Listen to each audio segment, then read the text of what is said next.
චාව් සුබ දවසක් හැමෝටම. ඔයාගේ ප්‍රොමිස් සෝජෝන් එක කහකොළේ අලුත් කරවා ගන්න දිනයක් වෙන් කරවා ගන්න ඒජන්සි ගානේ ගිහිල්ලා යුරෝ 20 30 දීලා මුදල් නැති කරගෙන එහෙම පාඩුවක් විඳින්න අවශ්‍ය නැහැ. ඔයාටම මේක තනියෙන් පුළුවන් වෙබ්සයිට් එකට ලොග් වෙලා රෙජිස්ට්‍රේෂන් එක අරගෙන. අපි එහෙමනම් වෙබ්සයිට් එකට ලොග් වෙලාම විස්තර කතා කරමු. රැඳිලා ඉන්න කියලා ආරාධනා කරනවා අපේ වීඩියෝ එකත් එක්ක දිගටම. හරි එහෙමනම් මුලින්ම ඔයාලගේ Google search bar එකේ ප්‍රනෝත ෆාචීලය කියලා ටයිප් කරන්න. එතකොට මේ පහලින් තියෙන වෙබ්සයිට් එක එනවා.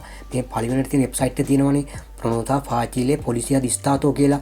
අන්න ඒක තමයි වටින්නේ. ඒ වෙබ්සයිට් එකට තමයි අපි ලොග් වෙන්න ඕනේ. අපි දැන් ඒක ලොග් වෙලා බලමු මොන ඉන්ටර්ෆේස් එකක්ද දෙන්නේ කියලා. ඔන්න දැන් ඉන්ටර්ෆේස් එක ආවා. මෙන්න ඉන්ටර්ෆේස් එක. මේ තියෙන්නේ පොලිසිය දිස්ත්‍රාතෝ ප්‍රනෝතා ෆාචීලේ මේ ඉතාලි රජයේ වෙබ්සයිට් එක. දැන් මේ වෙබ්සයිට් එක තනිකර තියෙන්නේ ඉතාලි භාෂාවෙන්. ඉතාලි රටේ නිසා. ඉතින් මේකට ලියාපදිංචි වෙන කෙනෙකුට තමන්ගේ භාෂාව තෝරගන්න පුළුවන්. එහෙම කියලා අපිට සිංහල භාෂාව තෝරගන්න බෑ. අපිට පහසු භාෂාව ඊළඟට තියෙන ඉංග්‍රීසිනේ. අපිට ඉංග්‍රීසි භාෂාව මේකෙන් තෝරගන්න පුළුවන්. දැන් බලන්න මෙතන මේ තියෙන්නේ ඉතාලි භාෂාවෙන්. අපි දැන් ඔන්න ඕක අපි ඉංග්‍රීසි වලට ට්‍රාන්ස්ලේට් කරගමු. මේ උඩ තියෙනවා භාෂාව තෝරගන්න. අපි දැන් උඩට ගිහින් බලමු භාෂාව තෝරගන්න එක. මෙන්න මෙතන මේ තියෙන්නේ ඔන්න උතරින් අපිට තෝරගන්න පුළුවන් භාෂාව. ඔන්න දැන් ක්ලික් කරාට පස්සේ එනවා මේ බලන්න මෙතන තියෙනවා ඉතාලියානෝ තියෙනවා, ඉංග්‍රීසියේ තියෙනවා, ෆ්‍රැන්ස් තියෙනවා, ටෙඩෙස්කෝ තියෙනවා, ස්පැන්ග්ලියෝ තියෙනවා. ඉතින් අපිට පහසු භාෂාව ඉංග්‍රීසි නිසා ඉංග්‍රීසි වලින් අපි මේක සිලෙක්ට් කරලා ඉතින් වැඩ ටික ඉස්සරහට කරගෙන යමු. ඔන්න බලන්න දැන් ඔන්න ට්‍රාන්ස්ලේට් වුණා. ඔය ලොගින් කියලා වැටුණා ඉංග්‍රීසි භාෂාවට. ඔන්න මෙන්න මෙතන පහලින් තියෙනවා ලොග් වෙන්න ඕනි ක්‍රමය. මේ ලොගින් කියලා තියෙන එකේ ලොග් වෙන්න නම් අනිවාර්යයෙන්ම ඊමේල් එකයි පාස්වර්ඩ් එකයි තියෙන්න ඕනි. මේක රෙජිස්ටර් වෙච්ච කෙනෙකුට විතරයි එතන ලොග් වෙන්න පුළුවන්. එහෙම නැත්නම් ස්පීඩ් account එකක් තියෙන කෙනෙකුට මෙතනින් ලොග් වෙන්න පුළුවන්. ඉතින් මේ පහලින්ම තියෙනවා register now කියලා. අන්න ඒක තමයි අලුතෙන් රෙජිස්ටර් වෙනකොට වැදගත් වෙන දේ. අන්නේ register now කියන එක ක්ලික් කරාට පස්සේ තමයි අපිට ඉස්සරහට යන්න පුළුවන්. අපි දැන් ඒක ක්ලික් කරලා බලමු ඉස්සරහට ගිහිල්ලා කරගන්න පුළුවන් වැඩ ටික කොහොමද කියලා. හරි එහෙමනම් ඊළඟ ඉන්ටර්ෆේස් එකට ආවා. registration එක. registration path හතරක් තියෙනවා. type of user, personal data, summary, verify, email. මෙන්න මේ path හතරම අපි complete කරන්න ඕනේ. මේ type of user කියන එක අපි දැන් click කරමු. මෙන්න මෙතන තියෙනවා physical person. physical person කියන තමයි අපි select කරන්න ඕනේ. අපි විදේශිකයෝ නිසා. මෙතන පහලින් එනවා රතු පාට dialog box එකක්.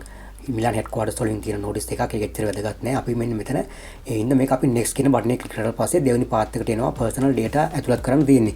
nationality අපි තෝරන්න තියෙන්නේ. nationality එක ශ්‍රී ලංකා නිසා ශ්‍රී ලංකන් කියලා ටයිප් කරාට පස්සේ ඒක පෙන්නනවා. ඒක සිලෙක්ට් කරගන්න තියෙන්නේ. ඒක හරි. ඔන්න ඊළඟට පහළට යන්න තියෙන්නේ surname එක ටයිප් කරා, name එක ටයිප් කරා, ඊළඟට date of birth එක ටයිප් කරන්න තියෙන්නේ. ඊළඟට gender එක male ද female ද කියලා මාක් කරන්න තියෙන්නේ. ඊට පස්සේ මේ ටික මම මේ පහළට ඔයාලට කියාගෙන යනවා. identification document එක දාන්න තියෙන්නේ. එතින් තෝරගන්න පුළුවන් පරිමෙස්ටර් සෝජෝන් කියන එක. document number එක දානකොට මතක ඇතුව ඔයගොල්ලෝ සෝජෝන් එකේ දකුණු පැත්තේ ඉහළ කෙළවරේ තියෙන number එක තමයි මෙතනින් type කරන්න ඕනි. ඊළඟට ඉතුරු O3 ටික දාන්න තියෙන්නේ කුස්තුර එක. ඊළඟට ඒ පළාත කුස්තුරගේ පළාත එතන සඳහන් කරලා තියෙනවා. තමන්ගේ සෝජෝන් එක නිකුත් කරපු කුස්තුර එක. ඒතකොට මෙතන මම type කරනවා මෙතන වෙරෝනා කියලා. වෙරෝනා නිසා මේ සෝජෝන් එක නිකුත් කරලා තියෙන්නේ. ඊට පස්සේ ඒක පෙන්නනවා. ඊට පස්සේ ඒක සිලෙක්ට් කරන්න තියෙන්නේ. මේ හරි ලේසියි ඔයාලට මේක කරගන්න. ඊළඟට බලන්න පහලින් තියෙනවා රිලීස් ඩේට් එක. ඒ වගේම එක්ස්පයර් ඩේට් එක. ඒක ඔයාගේ සෝජෝන් එක බලලා ඒ දින දෙක මෙතනින් සිලෙක්ට් කරන්න තියෙන්නේ. එතන මේ කැලෙන්ඩර් එක ඕපන් වෙනවා. මේ කැලෙන්ඩර් මාක් එක සිලෙක්ට් කරාට පස්සේ එතනින් ඔයගලන්ට තියෙන්නේ ඒක තෝරගන්න. දැන් මමත් මෙතන කරනවා. ඔයගොල්ලන්ට බලා ගන්න පුළුවන්. ඉතින් මේක හරි ලේසි. තමන්ගේ ස්මාර්ට් ෆෝන් එකෙන් උනත් මේක කරගන්න පුළුවන්, ලැප් එකකින් කරගන්නත් පුළුවන්, ටැබ් එකකින් කරගන්නත් පුළුවන්. ස්මාර්ට් ෆෝන් එකෙන් කරනකොට චූට්ටක් සමහර ඩිවයිස් වල පොඩි ගැටලු තියෙන හින්දා සමහර ෆෝන් වල මේ ඒ ඩේට් කැලෙන්ඩර් එක පොඩ්ඩක් වෙනස් වෙනවා. ඉතින් ඒක උනට කරගන්න පුළුවන්. මම ෆෝන් එකකින් ස්මාර්ට් ෆෝන් එකකින් එකපාරක් මේක කරන්න ගිහිල්ලා ටිකක් අපහසු වුණා මේ ඩේට් එක තෝරගන්න එක. නමුත් කරන්න පුළුවන්. අනිවාර්යයෙන්ම ඔයාලා අප්ලෝඩ් කරන ડોකියුමන්ට් එකේ පොර්මස් සෝජෝන් එකේ ප්‍රමාණය සයිස් එක මෙගාබයිට් 2ක් වෙන්න ඕන. ඒක මේ උඩ නෝටිස් වලම දාලා තියෙනවා. ඉතින් 2.7ක් වගේ මගේ ડોකියුමන්ට් එක තියෙනවා. ඉතින් ඒක එච්චරම ප්‍රශ්නයක් වෙන එකක් නැහැ කියලා මම හිතනවා. අපි බලමු මේක කරනකොට ඕගලන්ට උනත් බලා ගන්න පුළුවන් වෙයි කොහොමද කියන එක. අපි දැන් බලමු අප්ලෝඩ් ડોකියුමන්ට් එක පුළුවන්ද කියලා අප්ලෝඩ් කරගන්න. දැන් මම මෙතනින් තෝරගන්නවා මගේ ડોකියුමන්ට් එක. මම දැන් අප්ලෝඩ් කරන්න හදන ડોකියුමන්ට් එක. බලමු අපි මේක අප්ලෝඩ් වෙනවද කියලා. ඔන්න දැන් ඕපන් කරාට පස්සේ බලමු අපි මේක අප්ලෝඩ් කරන්න පුළුවන්ද කියලා. හරි. අප්ලෝඩ් වුණා. 2.7ක් මෙගාබයිට් තියෙනවා. මීට වඩා වැඩි වෙන්න දෙන්න එපා. ඔයාගේ ડોකියුමන්ට් එක JPG ඉමේජ් එකක් විදිහට මේක හදන්න. හදලා අප්ලෝඩ් කරන්න පුළුවන්. ඊළඟට මේ city of residence. ඔයාගේ residence city එක දාන්න තියෙන්නේ මෙතන. ඔයාගේ ડોකියුමන්ට් එක තියෙනවනේ ඒක දාන්න පුළුවන්. මේ කෝඩ් එක දාන්න තියෙනවා, ඇඩ්‍රස් එක, CVK නම්බර් එක, ඊමේල් එක, කන්ෆර්ම් ඊමේල් කරන්න තියෙනවා. පැක් නම් අවශ්‍ය වෙන්නේ නැහැ. මම මේක ඉක්මනින් කියන්න යනවා. මම කරනකොට ඔයගොල්ලන්ට බලා ගන්න පුළුවන් මේකේ. හරිද? ෆෝන් නම්බර් එකක් දාන්න තියෙනවා, පාස්වර්ඩ් එක, කන්ෆර්ම් පාස්වර්ඩ් එක, මේ ටික හරිය ලේසි කරගන්න. දැන් මම මේක කරනකොට ඔයගොල්ලන්ට බලා ගන්න පුළුවන්. ඊළඟට මේ ඉවර වෙලා validity and continue දෙන්න තියෙන්නේ. දැන් බලමු මේක මම කරන යන අතරතුර මම ඔයගොල්ලන්ට මේක විස්තර කරන්නම්. ඉතින් මේක හරි ලේසි. මේ විදිහට තමයි ටයිප් කරගන්න තියෙන්නේ. තමන්ගේ සෝජෝන් එකේ තියෙන විස්තර කැපිටල්ද සිම්පල්ද කියලා ප්‍රශ්නයක් නැහැ. මුල අකුර සාමාන්‍ය කොහොමද අපි කැපිටල් නේ දාන්නේ. ඒ විදිහට පැහැදිලිව ඒ සුදුසු විදිහට තමන් ටයිප් කරගන්න තියෙන්නේ. අනිවාර්ය කරලා නැහැ ඔක්කොම කැපිටල් වෙන්න ඕනේ, සිම්පල් වෙන්න ඕනේ කියලා එහෙම එකක් නැහැ. ඒ නියම ක්‍රමයට ඔයගොල්ලෝ ටයිප් කරගන්න. දැන් මම මේක කරගෙන යනකොට ඔයගොල්ලන්ට මේක තේරෙයි. මේක බලා ගන්න පුළුවන් මේ ටයිප් කරන ආකාරයත් එක්ක ඔයගොල්ලන්ට ඒක කරගන්න පුළුවන්. මේ ડોකියුමන්ට් නම්බර් එක දාන්න තියෙන්නේ අර මම කලින් කිව්වා වගේ දකුණු පැත්තේ ඉහළ කෙළවරේ තියෙන නම්බර් එක තමයි දාන්න තියෙන්නේ. හරි ලේසි මේක කරගන්න. නිකන් ඔයගොල්ලෝ ඒජන්සි ගානේ ගිහලා සල්ලි ගෙවන්න ඕනේ නැහැ. දැන් මෙන්න මෙතන රෙසිඩන්ස් සිටි එක දාන්න තියෙන්නේ. හරි ලේසි. තමන්ගේ මේක නිකුත් කරපු සිටි එක. දැන් මොන මෙතන මම වෙරෝනා කියලා දැම්මා. සෝජෝන් එකේ තියෙන වෙරෝනා කියලා. ඒකට අදාළ පෝස්ට් කෝඩ් එක තමයි මෙතෙන් සිලෙක්ට් කරන්න තියෙන්නේ. දැන් මෙතන මම තියෙන නම්බර් එකක් දැම්මා. මගේ ඒරියා එකේ මේ ඒරියා එකේ තියෙන නම්බර් එක. ඒක මේ සිස්ටම් එකෙන් හරි නම්බර් එක ගන්නවා. ඒක උනත් බලා ගන්න පුළුවන් අන්තිමට. ඊළඟට මේ වෙරෝනා කියලා දාලා තියෙනවා. ඇඩ්‍රස් එක සමහරක් වෙලාවට හැම ඇඩ්‍රස් එකක්ම මේ සිස්ටම් එකේ නැහැ. ඒ වෙලාවට සිස්ටම් එකේ පෙන්නන ළඟ ඇඩ්‍රස් එකක් අපි දාගමු. ඒක ප්‍රශ්නයක් වෙන්නේ නැහැ. ඒක අපිට පස්සේ එඩිට් කරලා හදාගන්න පුළුවන්. ඊළඟට මෙතන තියෙන්නේ ඊමේල් එක ටයිප් කරන්න තියෙන්නේ. දැන් ඊමේල් එකක් දානවා. අනිවාර්යෙන් තමන්ගේ වළංගු ඊමේල් එකක් දාන්න. තමන්ට මේල් එන එකක්. දැන් මම මෙතන මේ මගේ ලැප් එකේ ඩයල් පෑඩ් එක ගත්ත ස්ක්‍රීන් එකට ඒකට හේතුව මගේ එක බටන් එකක් වැඩ කරන්නේ නැති හින්දා වෙන මොකද විශේෂයක් නැහැ එතන. මේ විදිහට තමන්ට ලිපි ලැබෙන මේල් එකක් ටයිප් කරලා ඒක කන්ෆර්ම් මේල් එක විදිහට ඒ විදිහටමයි ටයිප් කරලා ඒ පාත් එක ඉවර කරන්න තියෙන්නේ. මේ පහලින් තියෙනවා පැක් කියලා. ඒ පැක් මේල් එක ඒක පුරවන්න අවශ්‍ය වෙන්නේ නැහැ. ඊළඟට අනිවාර්යෙන් මේ ෆෝන් නම්බර් එක දාන්නම ඕනේ. ෆෝන් නම්බර් දෙකක් දාන්න පුළුවන්. තමන්ට තමන්ගේ ෆෝන් නම්බර් එක තමන්ගේ හෑන්ඩ් ෆෝන් නම්බර් එක අනිවාර්යෙන් දාන්න මෙතෙන්ට. ඒක වටිනවා ඉස්සරහා වැඩ කටි කරන යනකොට. ඊළඟට මේ පාස්වර්ඩ් එකක් දාගන්න තියෙන්නේ. තමන්ට මතක හිටින අමතක නොවෙන පාස්වර්ඩ් එක මතකතු ඔයගොල්ලෝ මේක ටයිප් කරලා දාගන්න. ඒකම කන්ෆර්ම් පාස්වර්ඩ් එක විදිහට ටයිප් කරන්න. එතකොට වැඩේ කරගන්න ලේසි. හරිද? වරද්ද ගන්න එපා මොන හේතුවකටවත් ඒක අමතක කරන්නත් එපා. ඒ දෙකම ලියා තියන්න. මේල් එකයි පාස්වර්ඩ් එක දෙකම ඔයාලා වෙනම ලියලා තියාගන්න කොලයක අමතක නොවන විදිහට. මොකද අපිට මේකට ලොග් වෙන්න උනා වෙනවා ඉස්සරහට ඒකෙදි. මොකද අලුතෙන් ලොග් වෙනකොට ඒකින් තමයි ලොග් වෙන්න තියෙන්නේ. ඔන්න දැන් හරි. දැන් මෙන්න මෙතන පහලින් තියෙනවා. දැන් ඔන්න අපේ details ටික ඔක්කොම කම්ප්ලීට් වෙලා තියෙන්නේ. ඔන්න දැන් මේ validity and continue ක්ලික් කරාට පස්සේ ඊළඟ පාත් එකට යනවා. බලා ගන්න පුළුවන් ඔයගොල්ලන්ට මේ සිස්ටම් එකේ මේක යන විදිය. ටිකක් වෙලා යනකොට ඔන්න බලන්න ඔන්න ආවා. ඔන්න දැන් මේ පාත් එක කම්ප්ලීට් වෙලා තියෙන්නේ. ඔන්න බලන්න registration එක දැන් කම්ප්ලීට් වෙලා තියෙන්නේ මෙතන. මේ ටික මේ දැන් මේ details ටික දාලා තියෙන්නේ. මෙන්න මේ වගේ මේ ඉන්ටර්ෆේස් එක එන්නේ. මෙන්න ඉන්ටර්ෆේස් එකේ ටික් මාක් දෙකක් දාන්න ඕනි. මෙන්න මේ ටික් මාක් එක දාගන්න ඕනි. ඊළඟට මේ මෙතන ටික් මාක් එක දැම්මට පස්සේ සේව් කරන්න තියෙන්නේ. ඔන්න සම්පූර්ණ සේව් වුණා. සේව් වුණා. ඔන්න පොඩි වෙලාවක් යනවා මේකට. සමහරක් වෙලාවට තප්පර 30ක් විතර යන වෙලාවලුත් තියෙනවා. ඒක තමයි සිස්ටම් එකේ අනුව තමයි ඒක තීරණය වෙන්නේ. මේක සේව් වෙනවා. සේව් වුණාට පස්සේ ඉදිරියට ටික කරගෙන යන්න තියෙන්නේ. දැන් මෙතන යට තමයි වැදගත්ම ටික. ඔන්න කම්ප්ලිමන්ට්ස් ආවා. මෙන්න රෙජිස්ට්‍රේෂන් එක සක්සස්ෆුල් වෙලා තියෙන්නේ. ඔන්න දැන් මෙන්න මෙතන වෙරිෆයි කරන්න ඕනේ ඊමේල් එක. මේ බලන්න check your mailbox and verify that you have received the registration confirmation email. ඔන්න තමන්ගේ මේල් එකට යන්න ඕන අනිවාර්යයෙන්. මේල් එකට ඇවිල්ලා ඇති මේල් එකක්, ඊමේල් එකක් ඇවිල්ලා ඇති. අන්න ඊමේල් එක ඔයාලා කන්ෆර්ම් කරන්න ඕනේ. එතකොට තමයි මේල් එක කන්ෆර්ම් වෙන්නේ. ඔන්න දැන් මම මේ කරනවා මගේ මට ආපු මේල් එක මම ඕපන් කරා.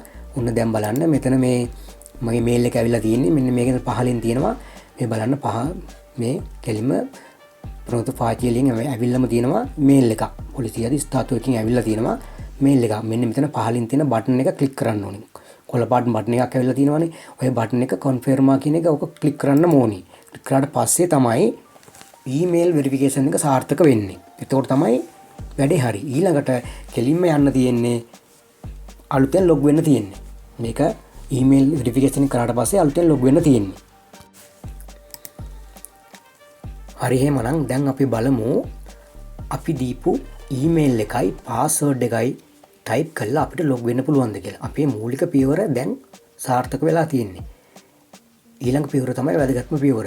මොකද වැදගත්ම පියවර වෙන්නේ අපි දුන්නනේ ෆෝන් නම්බර් එකක්. අන්නේ ෆෝන් නම්බර් එක වෙරිෆයි කරන්න ඕනේ. ඒක ඔන්ලයින් සිස්ටම් එකකින් කරන්නේ අනිවාර්යයෙන්ම ඒක කරන්නම ඕනේ. ඒක තමයි සාර්ථක වෙන්නේ. දැන් බලන්න මම මෙතන ඊමේල් එකයි පාස්වර්ඩ් එකයි දීලා ඉවරලා ලොග් වෙලා බලනවා. ඉතින් මේ වගේ දෙයකට ඇත්තටම කියනවා නම් ඕගොල්ලෝ ඒජන්සි ගානේ යන්න ඕනෙම නැහැ. යුරෝ 20 විතර කරන්න ඕනේ නැහැ. Tamanටම පහසුවෙන් මේ දේ කරගන්න පුළුවන්. හරිද? ඒක හරි ලේසි වැඩක්.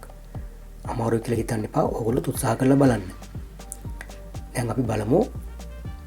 ඔන්න දැන් ඊමේල් එකයි පාස්වර්ඩ් එකයි ටයිප් කරලා ඉවරයි. අපි දැන් බලමු මේක ලොග් වෙන්න. හරිද? ඔන්න දැන් අපි ලොග් වෙනවා. මෙන්න ආවා. verify the phone number. මෙන්න පහලින් තියෙන නම්බර් එක තමයි අපි verify කරන්න හදන්නේ. update the number කියන එක ක්ලික් කරා. ඊට පස්සේ මේ I am not a robot කියන එතන ටික් මාක් එකක් දාලා ඉවර වෙලා ඉස්සරහට යන්න තියෙන්නේ verify the number. හරි දැන් මේ වැඩේත් හරි. දැන් මේ උඩින් තියෙන 0.8 එකකින් පටන් ගන්න නම්බරයට ඔයා කෝල් එකක් ගන්න ඕනේ. ඊට පස්සේ 23795 කියන නම්බර එක ඩයල් කරන්න ඕනේ. මෙතන ඊට වෙන දේ මම රෙකෝඩ් කරලා තියෙනවා. ඒක දැන් අහන්න පුළුවන් ඔයාලට. Press 1 for English. Choose your voice offset. Digital accept step. You are connected to the Promota Facile web service of the state police. Please enter the 5-digit OTP code provided during the registration phase after the acoustic signal.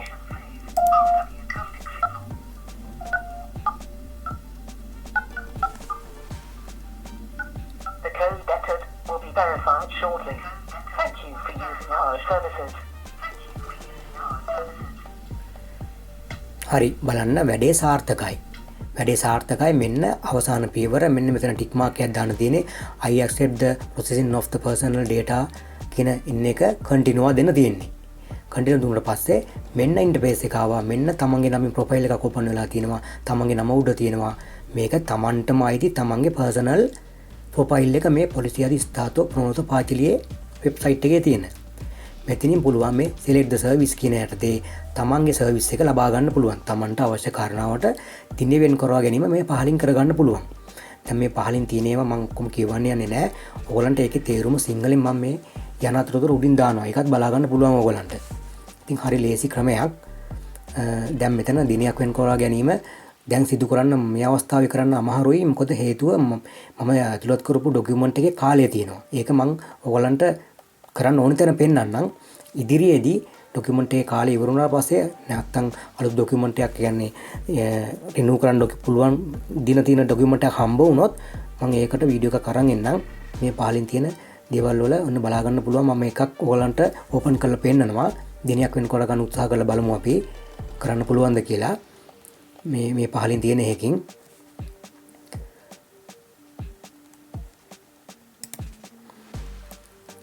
බලා ගන්න පුළුවන්. අපි එකක් තෝරමු. මෙන්න මේක තෝරලා බලමු අපි.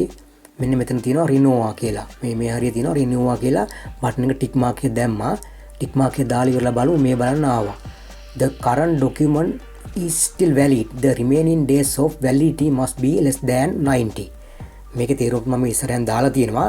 මේක කියන්නේ දින 90ට වඩා අඩු වෙන්න ඕනි. ඔයාගේ ડોකියුමන්ට් එක කල්ලිකුත් වීමේ දිනය. තව එකක් මම කරලා බලන්නම්. පහලිනුත් යන්න බලනවා. ඒකෙදින් පෙන්නන්නේ ඒකමයි. ඒ කියන්නේ දින 90කට වඩා අඩු වෙන්න ඕනි. ඊට වඩා වැඩි ප්‍රතිබද්ධ අලුත් කරන්න දිනයක් ගන්න බෑ. ඉතින් දැනට මම අප්ලෝඩ් කරලා තියෙන සෝජෝන් එක දින 90ට වඩා වැඩිපුර තියෙන නිසා දිනයක් මෙතනින් ගන්න බෑ. ඒ අවශ්‍ය කාලේ තමයි මේක කරගන්න තියෙන්නේ. ඉතින් රෙජිස්ටර් වෙලා ප්‍රොෆයිල් එක හදාලා තියාගන්න එක ගොඩාක් වටිනවා. ඉතින් ඕගොල්ලෝ මේ වීඩියෝ එකෙන් යම් කිසි දෙයක් ලබා ගන්න නැති ඔයාලත් මේක කරලා උත්සාහ කරලා බලන්න. ඒ වගේම අපේ channel එක subscribe කරලා තියාගන්න. වීඩියෝ තියෙන වැදගත් ඒවා ડોකියුමන්ට් සම්බන්ධයෙන් ඉස්සරහට තරන් එනවා වීඩියෝස්. ඔයගොල්ලෝ channel එකත් එක්ක රැඳිලා හිටියොත් ඒවත් බලා ගන්න පුළුවන්. නොදන්න දෙයක් ඉගෙන ගන්න පුළුවන්. දන්න දේවල් මේ කමෙන්ට් බොක්ස් එකේ ඔයගොල්ලන්ට දාන්නත් පුළුවන්. ඉතින් එහෙමනම් අපි නැවත දවසක අලුත් වීඩියෝ එකකින් හමු වෙමු. අපේ වීඩියෝත් එක්ක රැඳිලා සිටින්න කියලා ආරාධනා කරමින් ගිහින් එන්න හැමෝටම සුබ දවසක්.